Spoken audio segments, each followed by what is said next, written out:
Bonjour à tous. On va commencer ce culte. Merci pour ce moment, d'être avec vous ce matin. J'avais envie de partager ce passage qui dit « Je louerai l'Éternel de tout mon cœur, je raconterai toutes tes merveilles, je ferai de toi le sujet de ma joie et de mon allégresse. Je chanterai ton nom, Dieu très haut. » Amen. C'est ce que nous voulons faire ce matin, c'est élever le nom de notre Seigneur, lui apporter toute notre reconnaissance.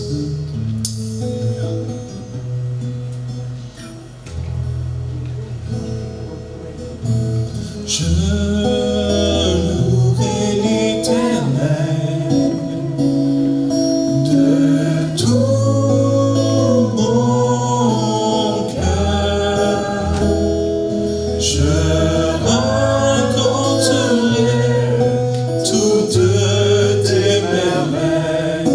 Je chanterai ton nom. Je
Seigneur, ta grâce nous suffit. Combien tu es fidèle, Seigneur. Et combien nous voulons t'apporter, Seigneur, notre reconnaissance ce matin, Seigneur, avec ce chant, Seigneur, qui dit « Ta grâce nous suffit ».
suffit, ta grâce me suffit, ta grâce me suffit, Seigneur. Ta grâce me suffit, ta grâce me suffit, ta grâce me suffit, Seigneur. Ta grâce me suffit, ta grâce me suffit, ta grâce me suffit, Seigneur. Amen, Seigneur. Tu es puissant, Seigneur. Tu es au-dessus de tout, Seigneur. Tu as été élevé sur cette croix, Seigneur Jésus. Amen.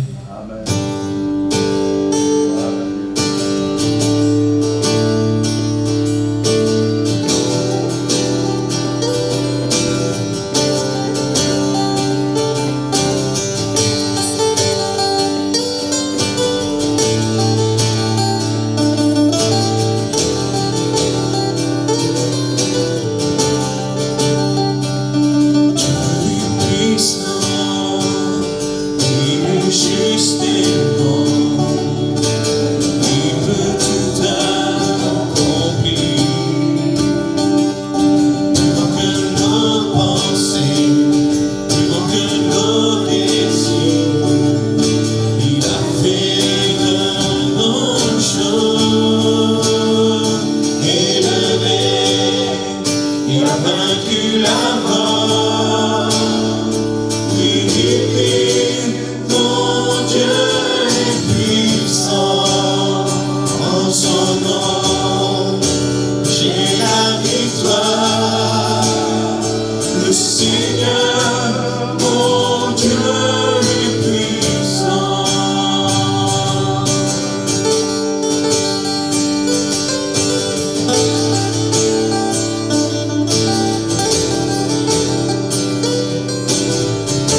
Je t'exalte, mon Seigneur, mon Rédempteur. Je t'exalte, Jésus, agneau de Dieu. Et devant ton trône, je me tiens prosterné.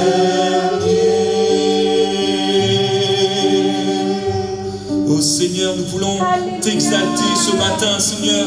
Tu dis, quels sont merveilleux je possède. Il s'est sacrifié pour moi. Et sa vie innocente il cède pour mourir sur l'infâme croix. Il renonce à la gloire céleste pour le plan rédempteur de Dieu. L'apparence est la plus modeste. Auquel prix pour me rendre heureux. Attaché à la croix pour moi. Attaché à la croix pour moi. Il a pris mon péché, il m'a délivré. Attaché à la croix pour moi.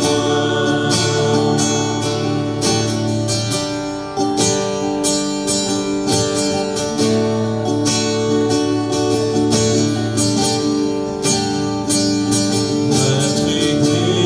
croix pour moi.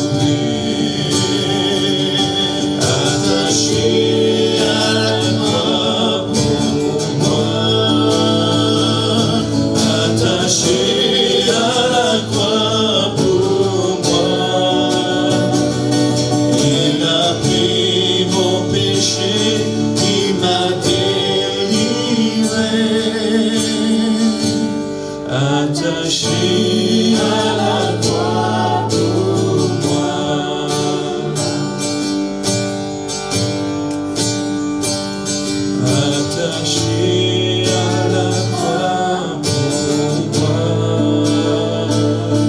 Attaché à la croix pour moi. Il a pris mon péché, il m'a délivré. Attaché à la croix pour moi.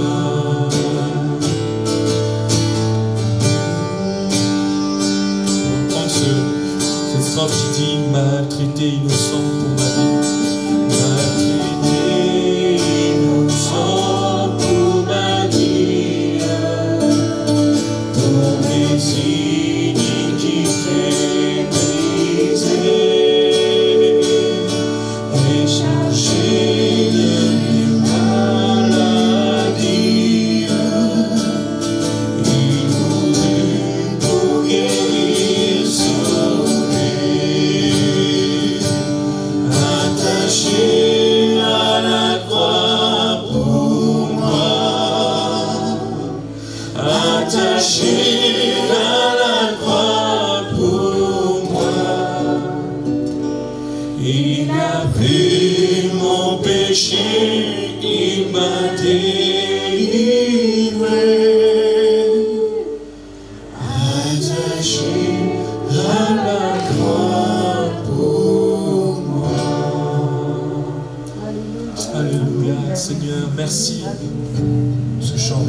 dans nos cœurs depuis toute la semaine. Jésus, je te suivrai. Nous avons tous pris ce chemin, des hommes et des femmes, ce chemin de salut. Cela nous a peut-être coûté, mais combien il est merveilleux de suivre notre Seigneur chaque jour. Dans la joie, quand le soleil monte sur les monts, ta présence abonde. Jésus, je te suivrai. Dans la peine, quand mon âme sombre, dans la vallée du deuil et de l'ombre, Jésus, je te suivrai. Car tu es mort pour moi. Je vivrai pour toi.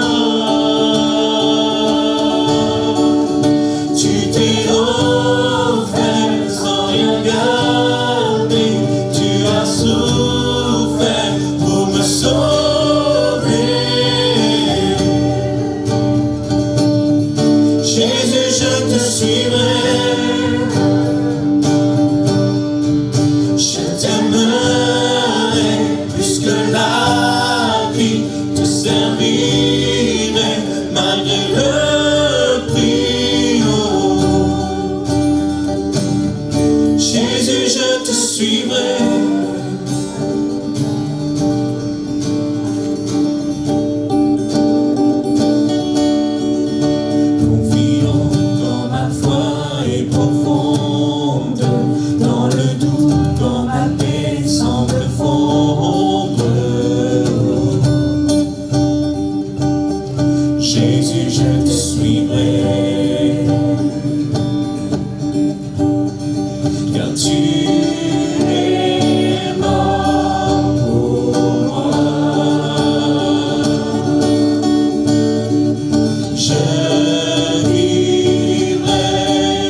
Ce matin, je voudrais partager avec vous une exhortation pour que les uns et les autres, nous soyons sur nos gardes par rapport à l'action de l'ennemi de notre âme qui veut nous entraîner loin des voies du Seigneur et nous empêcher d'exprimer la nature nouvelle que nous avons reçue de la part du Seigneur. Nous sommes nés de nouveau, nous avons reçu la nature de Dieu et nous devons nous garder donc du mensonge. On va parler du mensonge. Nous ne voulons pas que ce moment soit un moment négatif de constat, mais que nous puissions vraiment rentrer en nous-mêmes et permettre au Seigneur de nous débarrasser de tout ce qui pourrait trahir sa confiance et de tout ce qui pourrait empêcher l'œuvre de Dieu de s'accomplir dans nos vies. Dans le livre des Proverbes, au chapitre 12, et nous lirons encore dans les Proverbes quelques versets dans le cours de cette méditation, mais Proverbes chapitre 12, le verset 22. Voici ce que dit le proverbe: les lèvres fausses sont en horreur à l'Éternel, mais ceux qui agissent avec vérité lui sont agréables. Voilà donc une information, savoir que Dieu a en horreur les lèvres fausses, mais ceux qui agissent en vérité sont agréables à Dieu. Et notre désir, c'est de lui être agréable. Est-ce que vous avez envie de plaire au Seigneur? C'est là la question qu'on se pose. Alors, si on devait donner un titre à cette méditation, je dirais « La vérité sur le mensonge ». Quelqu'un s'est exprimé un jour en disant « Tout le monde ment, c'est la pure vérité ». C'est amusant. Un auteur, un scénariste a écrit, vous reconnaîtrez certainement, l'histoire d'un avocat divorcé. Il est père d'un enfant de 5 ans. Il aime passer du temps avec son fils, mais il a donné la priorité à son travail d'avocat et il est tellement pris, il se laisse tellement gagner par sa vie professionnelle qu'il ne tient pas les promesses qu'il fait à son fils et à son ex-femme. Il rate tous les rendez-vous et dans son travail, il excelle parce que menteur, manipulateur, surtout choisi pour des cas désespérés et sachant sortir des personnes qui sont accusées de cette situation terrible malgré les faits qui leur sont reprochés. Il gravit les échelons et dans le cabinet d'avocat où il travaille, il devient quelqu'un d'important. C'est l'un des meilleurs avocats de son État et tout cela il le doit au fait qu'il sait y faire, il est menteur. Et puis organisé le 5e anniversaire de son fils. C'est une fête qui est organisée et là encore, pris par son travail, il oublie et finalement il rate l'anniversaire. Le gamin est vraiment affecté, il est profondément déçu et là ce gamin fait un vœu. Son vœu, c'est que son père ne mente plus pendant 24 heures. Et c'est là que l'imagination de cet auteur nous plonge dans quelque chose de vraiment amusant, parce que ce vœu se réalise. Et voici que cet homme se trouve maintenant dans toutes sortes de situations provoquant toutes sortes d'incidents, parce qu'il ne peut pas s'empêcher de dire la vérité, et il ne peut plus mentir, et cela étonne son entourage, ça le plonge dans une grande détresse, et puis, au bout du compte, il comprend que la vérité, c'est ce qu'il convient de dire, mais aussi de vivre.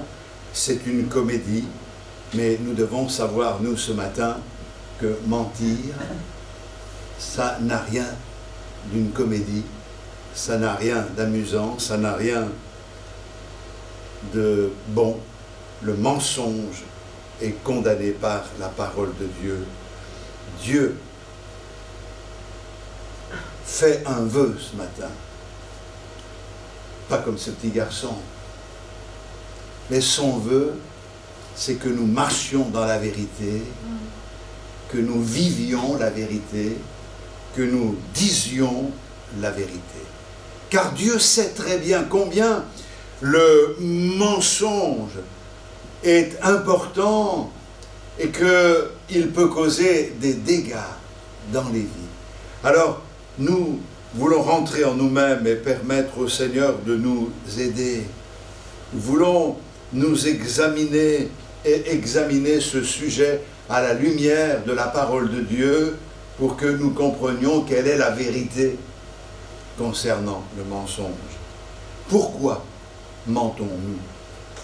Souvent, on entend, on ment parce que tout le monde le fait.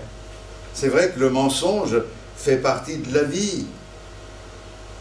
Pour certains, le mensonge, c'est un instinct de survie. Pour ne pas être confrontés à des situations qui les échappent, alors ils préfèrent inventer un mensonge. Et finalement, ils s'habituent parce que leur mensonge empêche la déception de la personne à qui ils mentent ou produit peut-être un bien-être momentané, mais ils s'habituent et ils s'enfoncent. Un sondage a été fait auprès de 25 000 étudiants et la question a été posée concernant l'affirmation sur le mensonge. Est-il nécessaire? Faut-il mentir? Eh bien, près de la moitié de ces étudiants ont répondu « Parfois, mentir ou tricher est nécessaire pour réussir ». C'est un peu ce que pense la majorité des gens dans le monde. Ça fait partie de la vie. Or, la Bible nous montre que le mensonge fait partie de notre ancienne nature. Mais n'avons-nous pas été régénérés les uns et les autres? Notre ancienne nature était dirigée par qui? Par le diable. Or, si je lis dans l'évangile de Jean au chapitre 8, le verset 44, « Voici ce que Jésus dit, et c'est fort. Vous avez pour père le diable. » Verset 44 de Jean 8. « Vous avez pour père le diable, et vous voulez accomplir les désirs de votre père. Il a été meurtrier dès le commencement, et il ne se tient pas dans la vérité, parce qu'il n'y a pas de vérité en lui. Lorsqu'il profère le mensonge, il parle de son propre fond, car il est menteur et le père du mensonge. » Et Jésus dit « Et moi, parce que je dis la vérité, vous ne me croyez pas. » C'est quand même extraordinaire. Alors oui, il est naturel que Satan mente, puisqu'il ment dès l'origine, et il est le père du mensonge. Je dirais qu'il est naturel pour ceux qui n'ont pas été régénérés de mentir, parce qu'ils se laissent influencer par le père du mensonge. Vous avez pour père le diable. Quand certains pensent qu'on est tous fils de Dieu, la Bible nous montre non. Nous devenons enfants de Dieu par la nouvelle naissance. Excusez-moi.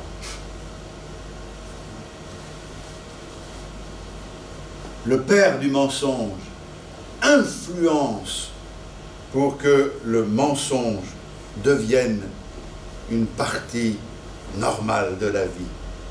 On ment, comme je le disais il y a un instant, pour se protéger. On ne veut pas rentrer en conflit, alors on préfère inventer un mensonge. On ne veut pas la confrontation, alors on invente un mensonge, il y a toutes sortes de mensonges. Il y a ceux que l'on appelle des mensonges pieux, des mensonges mignons. Il y a toutes sortes de mensonges, mais le mensonge, c'est le mensonge. Et quand on ment, souvent, c'est pour se sortir d'une mauvaise situation. On ment par intérêt, pour un gain égoïste. Quand il y a quelque chose à gagner, quand c'est dans notre intérêt, nous sommes enclins à mentir. On est prêt à faire des compromis à cause de certains désirs matérialistes ou qui pourraient nous être utiles pour notre réputation. Cependant, nous ne gagnons rien du tout à mentir. La Bible nous dit dans le Proverbe 21,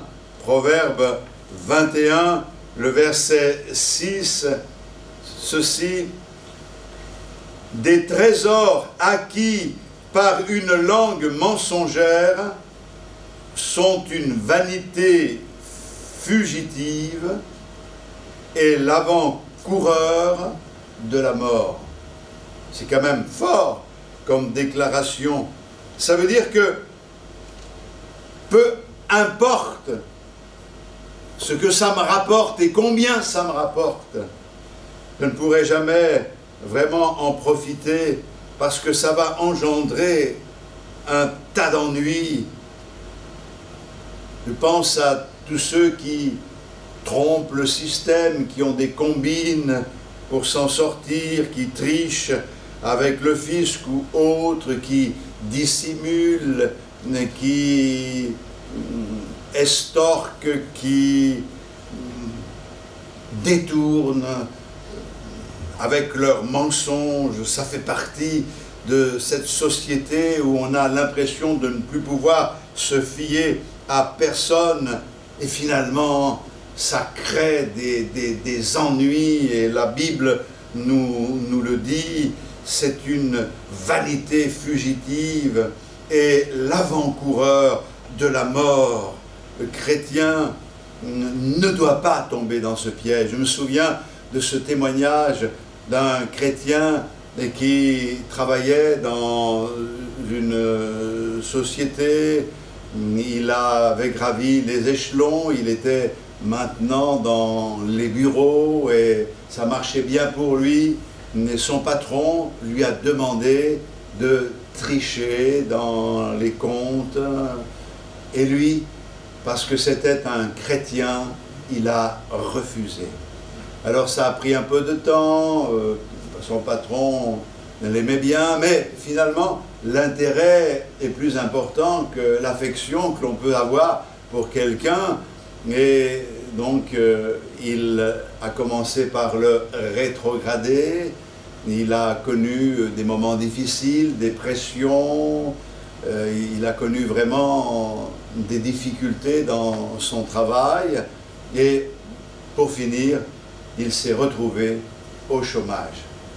Et là, il a galéré pendant des mois et des mois, il a galéré. On pourrait penser, mais à quoi ça a servi à ce chrétien? Il aurait triché un petit peu, personne ne l'aurait vu, et finalement, il aurait gardé son job. Mais il dit la vérité, il vit dans la vérité, et ça se dégrade pour lui, au point qu'il n'a pas de quoi subvenir vraiment à ses besoins, aux besoins des siens. En regardant cela, on pourrait dire que c'est comme une défaite, c'est bien que l'approbation de Dieu n'est pas sur lui. Nous mesurons l'approbation de Dieu à ce qui est visible, au succès, à la réussite. Je crois qu'il faut revenir de cette réalité parce que tous ceux qui ont du succès aujourd'hui, un grand succès, ne sont pas forcément approuvés par Dieu à cause de ce qu'ils sont et de ce qu'ils font. Nous devons savoir que ce que Dieu juge, c'est le cœur, et ce que Dieu attend de nous, c'est la fidélité. Mais 2 ans se sont passés, et finalement, l'État a mis le nez dans les affaires de cette société.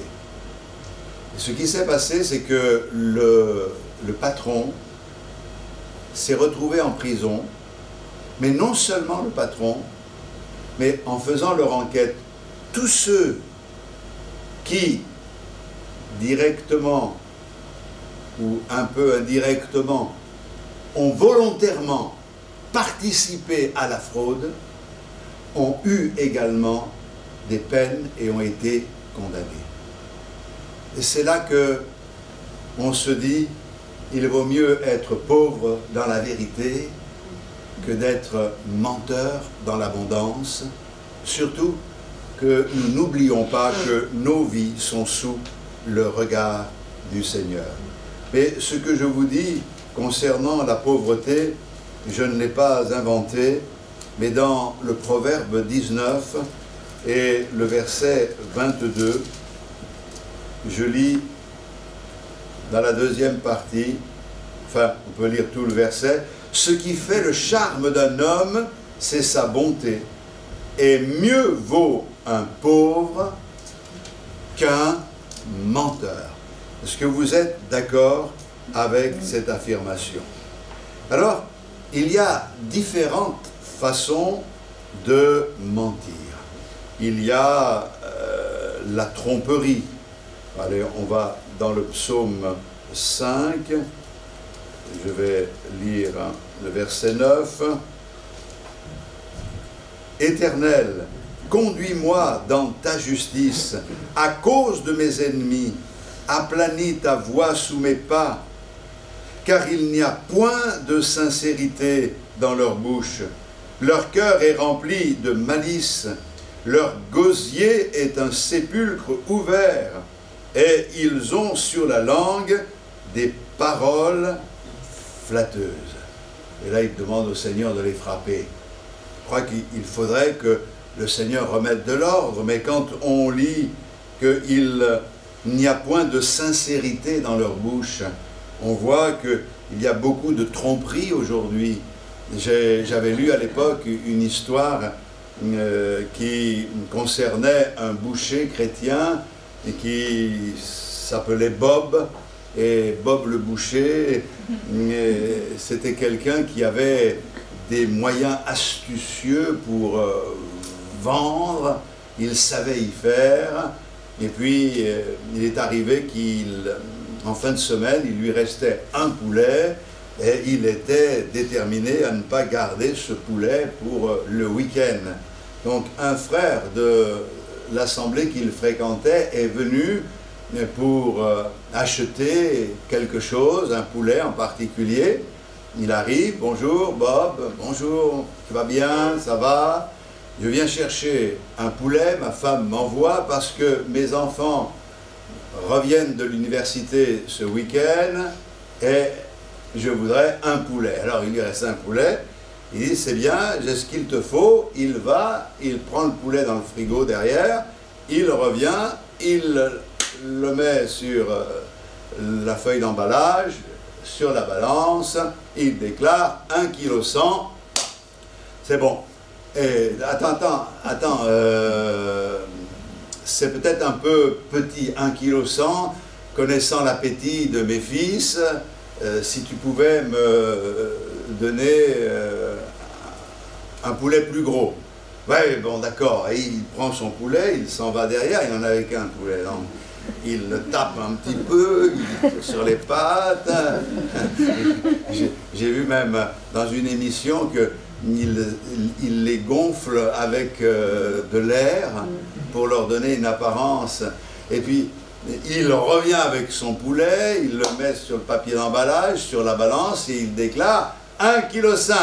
Écoute, et parce que tu es un frère, mais je te le fais au prix du premier. Très généreux, hein? Mais là, l'autre réfléchit et dit, écoute, non, ça va pas aller, vu l'appétit de mes enfants, je vais prendre les deux. Et oui, il a été bien attrapé. Et après, comment faire pour se sortir de cela? Le témoignage et l'histoire ne raconte pas. On peut imaginer beaucoup de choses, mais c'est vrai que quand on est en face de personnes qui sont remplies de malice, dont la sincérité n'est pas dans leur bouche, bien c'est compliqué. C'est compliqué, nous qui avons tendance à faire confiance. Et quand on nous dit quelque chose, c'est compliqué. Je ne sais pas si vous êtes comme moi, mais souvent je me suis fait avoir parce que j'ai l'impression que ceux qui me parlent me disent la vérité. J'ai vu venir des personnes qui, sous le couvert de l'Évangile, m'ont raconté des histoires pour un gain, pour qu'on les aide. Et je me souviens que être là, ému, d'écouter ces personnes, à cause de la souffrance qu'ils traversaient, même les mouches dans le bureau, il y en avait une ou deux, pleuraient aussi, tout le monde pleurait, mais au bout du compte, on en a attrapé certains.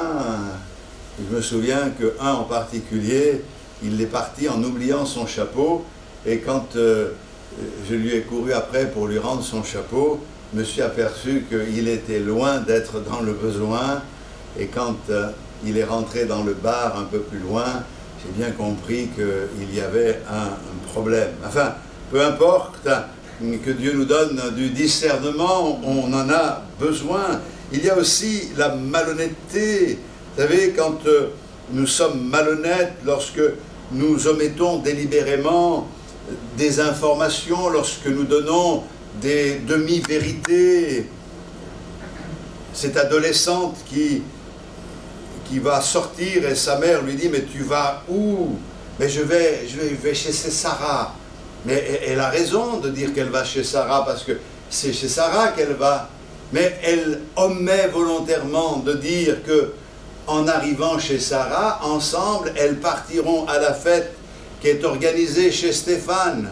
Vous voyez, on dit des vérités qui ne sont pas la vérité. C'est une partie de la vérité, c'est des demi-vérités. Mais des demi-vérités ne sont pas la vérité. La vérité, elle est totale, elle est entière.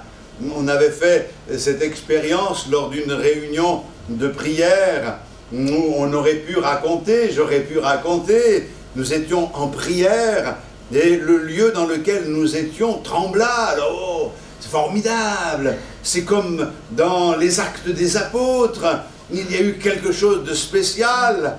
Alors on peut dire cela et laisser penser quelque chose, mais en réalité c'est qu'il y a eu de gros travaux sur la route et un engin est arrivé avec des chenilles et en passant tout a vibré le bâtiment.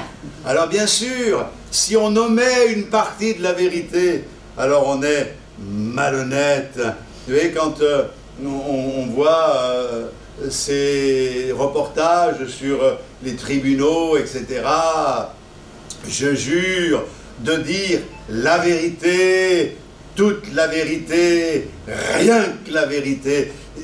Non, on engageait les gens à dire la vérité.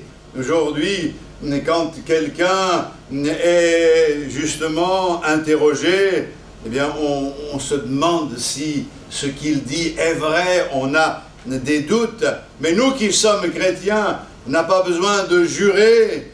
Nous devons dire la vérité, vivre dans la vérité. Et c'est important.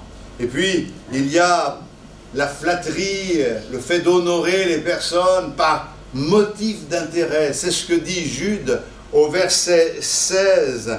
Et puis, Proverbe 26, 28, la langue fausse est ce qu'elle écrase et une bouche flatteuse prépare la ruine. C'est vrai que quelqu'un qui flatte quelqu'un d'autre par motif d'intérêt, il n'a pas d'amour. En réalité, il est en train de l'écraser, il est en train de profiter de lui. Et ça, c'est pas ce que le Seigneur nous a enseigné. La flatterie corrompt à la fois celui qui la reçoit, mais surtout celui qui la donne, car flatter, c'est mentir. Maintenant, je crois qu'il ne faut pas être condescendant et sans tact. Il ne faut pas tomber dans certains pièges. Je pense que la vérité sort de la bouche des enfants. Madame Simon avait été désignée pour surveiller les enfants à la récréation, et puis elle a vu le petit Jean qui faisait des grimaces immondes à ses camarades pour leur faire peur, et il y réussissait parfaitement. Alors elle l'a pris à part et avec un grand sourire, elle lui a expliqué, tu sais Jean, lorsque j'étais enfant, moi aussi, je faisais des grimaces moches à mes camarades, et là on m'a dit que si je faisais des grimaces moches, on vous l'a dit peut-être vous aussi, eh bien à un moment donné, ça se figerait et on resterait comme cela avec la grimace. Et le petit Jean a regardé Madame Simon et elle lui a dit, eh bien Madame, vous ne pouvez pas dire qu'on ne vous avait pas averti.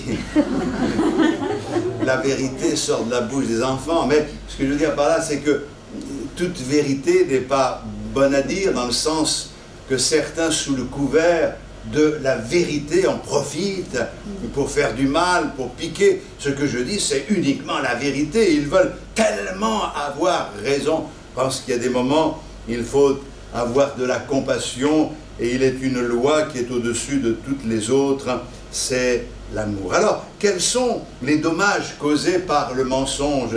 Il y a d'abord cet effet boule de neige. Lorsque vous mentez, eh bien, vous avez menti sur quelque chose. Pour que ce soit cohérent, vous allez vous rendre compte que vous êtes obligé de mentir pour pouvoir couvrir le mensonge que vous avez dit.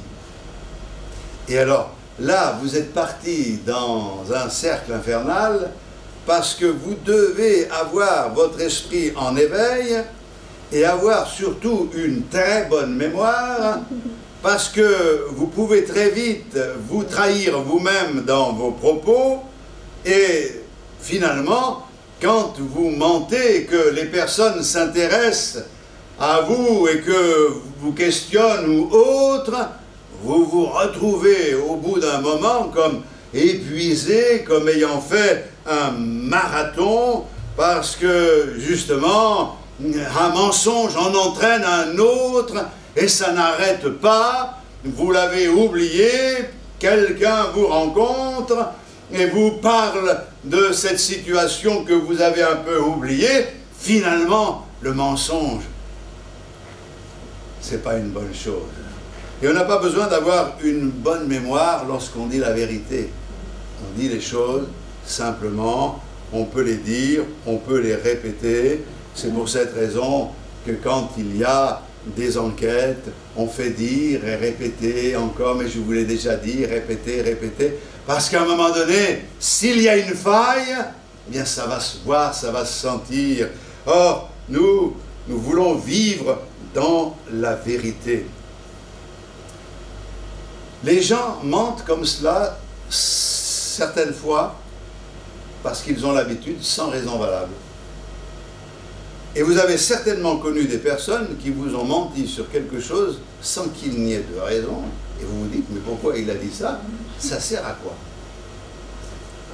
Et la personne même qui a menti se demande pourquoi elle a dit ça. C'est comme si c'était devenu une deuxième nature. Il peut arriver au point même où, à force de mentir, il croit lui-même ses mensonges. Et c'est ça, quelquefois on a trouvé des personnes qui mentaient, et on savait qu'elles mentaient, mais ils arrivaient à y croire, que ce qu'ils disent, c'est la vérité. Mais non, je sais ce que je dis, alors ça devient une pathologie, quoi. Il y a besoin de soins à certains moments, ou alors vraiment d'une action de Dieu en profondeur dans le cœur. À force de mentir, certains se sont créés une réputation qui fait que, parce qu'ils ont menti tellement de fois, on ne les croit plus, même quand ils disent la vérité. C'est l'histoire de ce petit berger, vous savez, l'enfant qui crie au loup. Le loup, le loup, le loup. Il n'y avait jamais de loup, puis quand il est arrivé, personne ne l'a cru. Et c'est vrai que le mensonge, ça aggrave le problème. Parce qu'il y a un problème. Et si quelqu'un ment pour couvrir ce problème, mais que finalement, ce mensonge est dévoilé, ça aggrave la situation. Moi, j'ai suivi les infos. À un moment donné, j'étais vraiment mécontent. Cette adolescente qui sort de chez elle pour aller courir, comme elle avait l'habitude de le faire, et qui ne rentre pas chez elle. Les parents inquiets. On alerte la police. Tout le monde se met en mouvement, je ne sais pas, 80 ou 100 gendarmes et policiers. Tout le monde se met à la recherche. On fouille, on cherche des indices, on trouve. On craint le pire. On se dit, mais c'est quand même incroyable. On est dans un monde de brutes et on peut craindre pour cette adolescente. Et puis, 2 jours après, je crois, elle se présente au commissariat, elle a quelques marques ici et là. Elle invente une histoire que 2 personnes l'ont emmenée de force dans une camionnette. Imaginez, quand elle a craqué devant les gendarmes qui voyaient l'incohérence et qu'elle a avoué qu'elle avait menti, ça a aggravé la situation. C'est une mytho. Et les parents, la honte qu'ils ont ressentie dans ces moments-là. On pourrait multiplier les exemples, mais c'est vrai que c'est terrible de mentir, car c'est quelque chose qui finit par être dévoilé. Et ça se saura, si ce n'est pas maintenant, ça sera devant le Seigneur, mais ça se saura. Mais ça affecte aussi les autres, au point que on ne peut pas quelquefois récupérer le mal qui a été fait. C'est vrai que si je vole quelque chose à quelqu'un, je peux encore lui rendre. Mais si j'ai médit, critiqué, si j'ai dit de faux témoignages, si j'ai calomnié quelqu'un, alors là c'est beaucoup plus difficile. On raconte cette histoire qu'un ami avait menti à son ami et ce mensonge l'avait affecté au point qu'il a commencé à dépérir, il est tombé malade parce qu'il ne supportait pas qu'on mente à son sujet. Vous savez, quand on est la cible des menteurs, c'est difficile à vivre et on a besoin de la grâce de Dieu, mais heureusement nous avons la grâce de Dieu. Et lui, pris de remords, a dit, je vais aller lui rendre visite et je vais lui demander pardon. Alors il est allé lui rendre visite, il habitait dans une mansarde, je ne sais pas où, mais quand cet ami a ouvert la porte, il a été étonné de le voir, il a dit, écoute, j'ai honte de ce que j'ai fait, je te demande pardon, ce que tu veux, vraiment me pardonner, on efface tout, on recommence, je ne veux pas perdre ton amitié, je ne sais pas tout ce qu'il a raconté, mais ce qui est clair, c'est ce que cet ami lui a donné comme leçon. Il a dit, regarde, prends cet oreiller qui est là et ouvre-le. Allez, déchire-le. Et l'autre s'est exécuté. Ils ont ouvert la fenêtre qui donne sur le toit. Et là, il lui dit maintenant, jette ces plumes qui sont dans l'oreiller par la fenêtre. Les plumes sont parties au vent, donc il a fait ça un moment, il a arrêté, et son ami lui dit maintenant, écoute, tu vas et tu vas récupérer toutes ces plumes. Elle dit, mais c'est impossible, pourquoi tu m'as demandé cela? Alors il lui a donné cette leçon, et que quand c'est parti, quand les choses sont dites, alors pour rattraper, il y a des gens qui se nourrissent de mensonges, qui se nourrissent de calomnies et qui gardent dans leur cœur la pensée de ce qu'ils ont entendu, parce que c'est vraiment quelque chose de terrible. Et Dieu traite le mensonge avec beaucoup de sérieux. Et on le voit dans le Deutéronome au chapitre 19, mais on n'a pas le temps de le lire ce matin, mais je pose la question ce matin, comment vaincre le mensonge? Et pour arriver à vaincre le mensonge, il faut peut-être revenir à l'histoire de Ananias et Saphira dans le chapitre 5 des Actes des Apôtres. Le mensonge, pour le vaincre, il faut en comprendre les conséquences. Et là, on sait que Ananias et Saphira ont vendu un champ, ils se sont mis d'accord pour déclarer qu'ils l'ont vendu tel prix, mais finalement ils sont venus apporter cette offrande parce que c'était au moment où il fallait que l'Église ait un peu de moyens pour venir en aide aux pauvres, pour répandre la parole de Dieu. Et quand Ananias s'est présenté, il a été repris par Pierre, qui lui a dit, et vous le lirez au verset 3, ce n'est pas aux hommes que tu as menti, mais tu as menti à Dieu. Comment Satan a-t-il pu remplir ton cœur au point que tu mentes au Saint-Esprit? Et il lui dit, tu n'étais pas obligé de le vendre, ton terrain. Et même, tu aurais pu le vendre et dire, voilà, on donne une partie de ce que l'on a vendu, mais là tu nous fais croire quelque chose qui n'est pas la vérité. Et vous savez comment ça s'est passé? Foudroyé sur le champ, sa femme se présente, elle ne savait pas ce qui s'était passé, des jeunes gens avaient emporté le corps du mari, elle arrive, même scénario, elle tombe là, tout simplement parce qu'il s'était accordé pour mentir. Tu n'as pas menti aux hommes, mais tu as menti à Dieu. Pierre lui dit, Ananias, pourquoi Satan a-t-il rempli ton cœur au point que tu mentes au Saint-Esprit et que tu aies retenu une partie du prix du champ?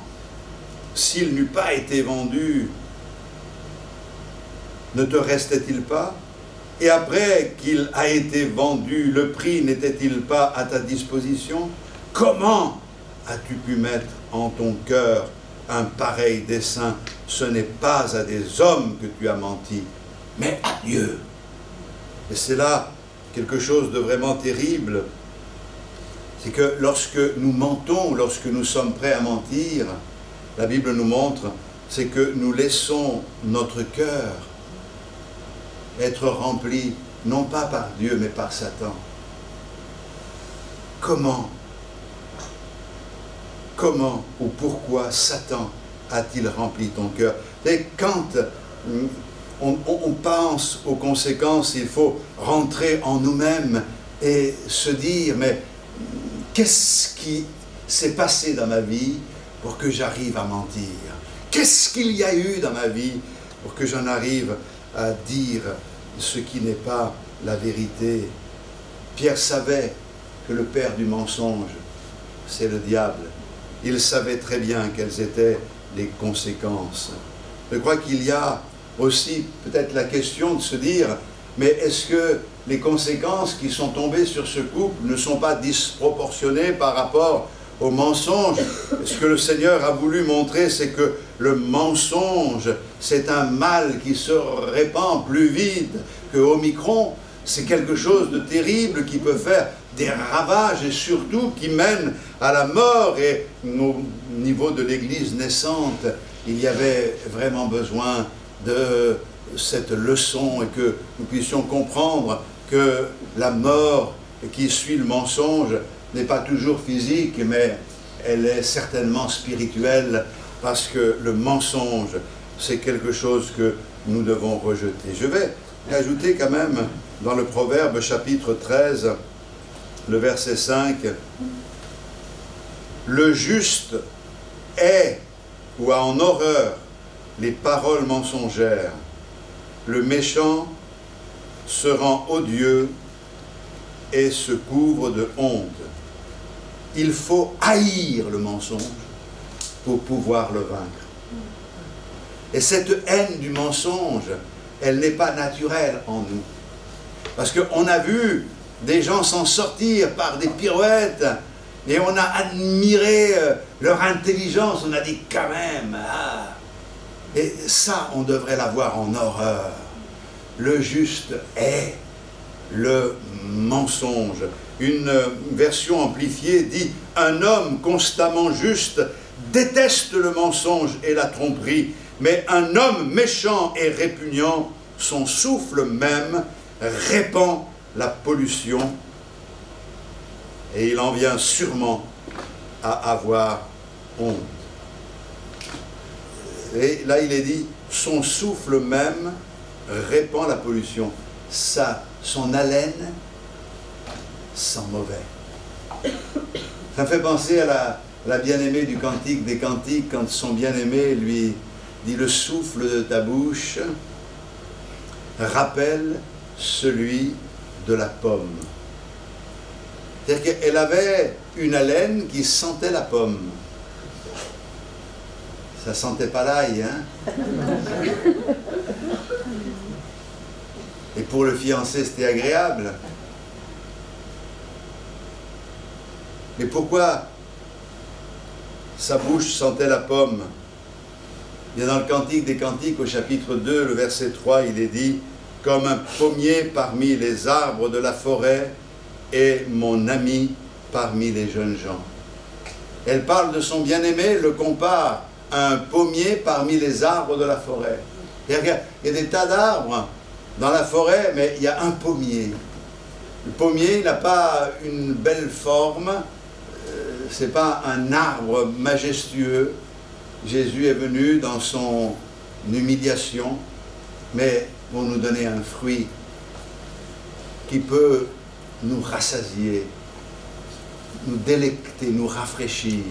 Et si nous nous nourrissons de notre Seigneur, alors nous aussi, nous aurons une bonne haleine de notre bouche, sortira ce qui est bon, ce qui est agréable, ce qui donne gloire à notre Seigneur.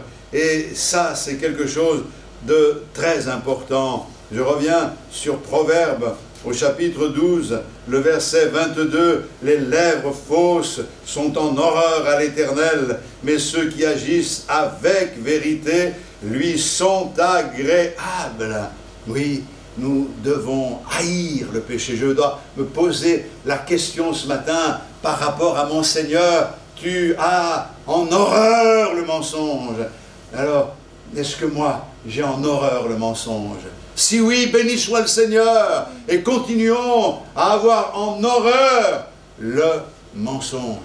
Bien sûr, ça ne veut pas dire qu'il faut haïr les gens qui mentent, sinon on aurait beaucoup de haine dans le cœur, mais nous devons essayer de comprendre, essayer de les aider et de les amener vers celui qui est le pommier, notre Seigneur, afin qu'ils puissent goûter à ce fruit qui n'est pas le fruit interdit, mais c'est le fruit qui va désaltérer l'âme et permettre que nous vivions en nouveauté de vie pour la gloire de notre Seigneur. Et puis, à partir de là, on s'engage à vivre une vie juste, une vie honnête. Pour pouvoir vaincre le mensonge, il faut vivre honnêtement. Ça coûte quelquefois, je veux dire, quelqu'un est en train de dire peut-être si je mens, si je ne mens pas là-dessus, je vais perdre. Peut-être. Mais il vaut mieux perdre quelque chose. Même, la Bible dit qu'il vaut mieux perdre ta vie. Parce que celui qui la perd pour lui la retrouvera. On peut perdre notre réputation, on peut perdre notre honneur aux yeux des hommes parce qu'on a décidé de dire la vérité. On peut être rejeté à cause de cela parce qu'on n'a pas voulu se fondre à ce qui se fait. Mais peu importe. L'important, c'est que nous ayons l'approbation de Dieu sur notre vie. Et le mensonge, ça nous concerne à tous les niveaux. pour cette raison que la Bible dit, il viendra des menteurs. Et aujourd'hui, nous sommes dans cette situation où les menteurs courent les rues. Il y en a beaucoup, il y a les menteurs, les bonimenteurs, il y a tout ce que vous voulez, les faux prophètes. Et nous ne voulons pas mettre en doute l'amour de notre Seigneur. Écoutez mes frères et sœurs, si vous avez un doute à l'égard de l'amour du Seigneur, sachez que c'est un mensonge et considérez la croix. La croix prouve que Dieu nous aime. Si vous avez un doute quant à la gravité du péché, alors allez à la croix et regardez ce que Christ a accompli et vous comprendrez où est la vérité. Je crois que la croix démontre aussi la vérité sur le pouvoir que Dieu a de nous pardonner et de nous purifier. Alors je vais terminer par un verset de l'Écriture dans le Proverbe au chapitre 16. On va terminer par ce verset, Proverbe 16, le verset 13.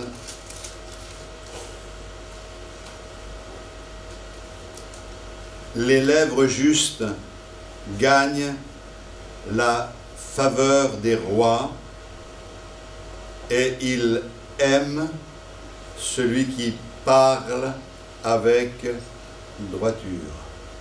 Une autre traduction dit « Un roi prend plaisir à ceux dont les paroles sont justes et il aime ceux qui parlent avec droiture. » Notre roi aime que notre bouche soit propre. Oh Seigneur, lave-moi dans ton sang, comme Ésaïe. Avec les charbons ardents, Séraphin touche sa bouche, ton iniquité est enlevée, ton péché est expié, c'est fait. Il faut se laisser toucher par le Seigneur et comprendre que c'est de l'abondance du cœur que la bouche parle, mais comprenez que c'est un tout, parce qu'on ment avec la bouche, mais par les gestes aussi, par les attitudes, par les comportements, par toutes sortes de méthodes. Nous ne sommes pas les fils du menteur, nous sommes les fils de la vérité. À Dieu soit toute la gloire. Amen. Merci Seigneur de nous accorder ta grâce ce matin et la victoire. Nous voulons la remporter sur tout ce qui est un mensonge, une tricherie. Seigneur, nous voulons donner gloire à ton nom. Merci Seigneur, parce que tu es avec nous tous les jours. Et Seigneur, nous voulons nous engager à faire des progrès afin que nous ne déshonorions pas ton nom. Et Seigneur, s'il y a des choses que nous devons régler, bien nous voulons le faire dès à présent pour que rien ne pèse sur notre conscience.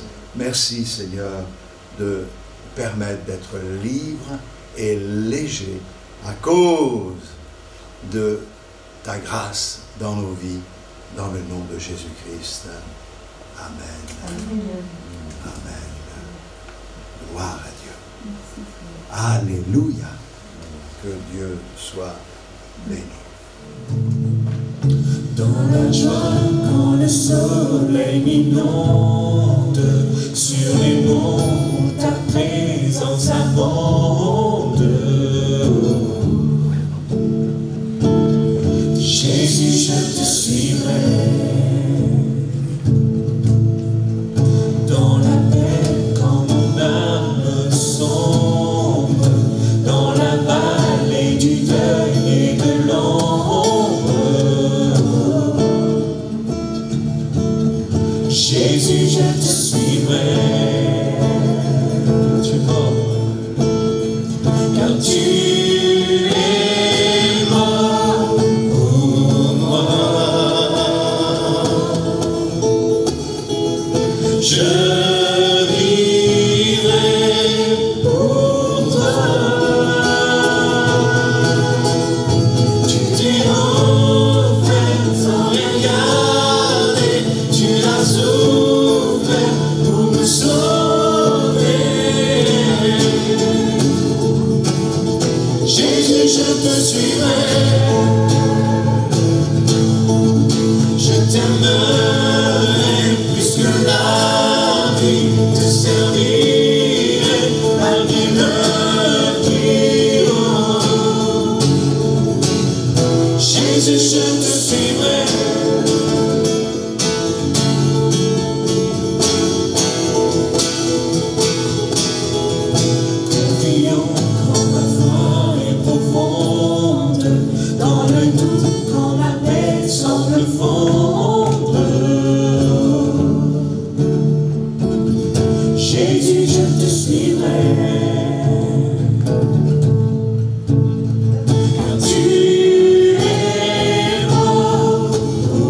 je te suivrai.